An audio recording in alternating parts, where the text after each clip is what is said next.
पौर्णमासी व्रत विधान एवं अमावस्या में श्राद्ध तर्पण की महिमा।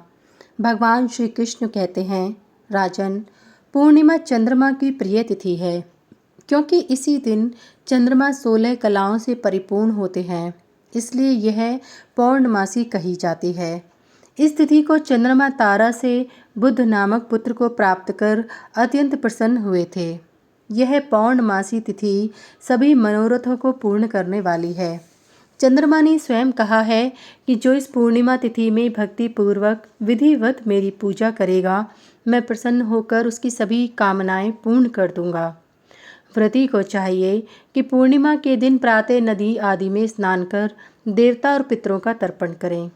तदंतर घर आकर एक मंडल बनाएं और उसमें नक्षत्रों सहित चंद्रमा को अंकित कर श्वेत गंध, अक्षत, श्वेत पुष्प, धूप दीप, घृत पक्व नैवेद्य तथा श्वेत वस्त्र आदि उपचारों से चंद्रमा का पूजन कर उनसे क्षमा प्रार्थना करें और शाम काल को चंद्रमा को अर्घ्य प्रदान करें।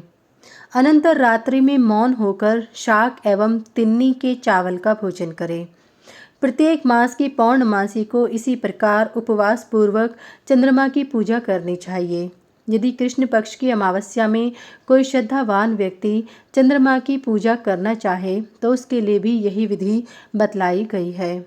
इससे सभी अभीष्ट सुख प्राप्त होते हैं। अमावस्या तिथि पितरों को अत्यंत प्रिय है।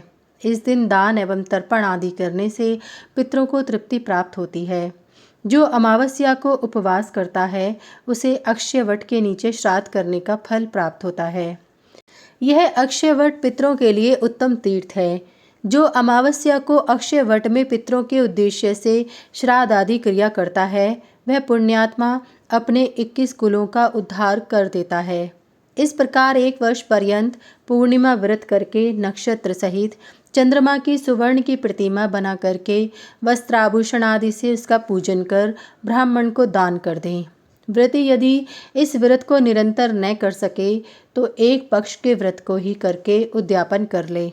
पार्थ, पौर्णमासी व्रत करने वाला व्यक्ति सभी पापों से मुक्त हो चंद्रमा की तरह सुशोभित होता है और पुत्र पौत्र धन आरोग्य आदि प्राप्त कर बहुत काल तक सुख भोग कर अंत समय में प्रयाग में प्राण त्याग कर विष्णु लोक को जाता है। जो पुरुष पूर्णिमा को चंद्रमा का पूजन और अमावस्या को पितृ तर्पण पिंडदान आदि करते हैं, वे कभी धन धान्य संतान आदि से च्युत नहीं होते।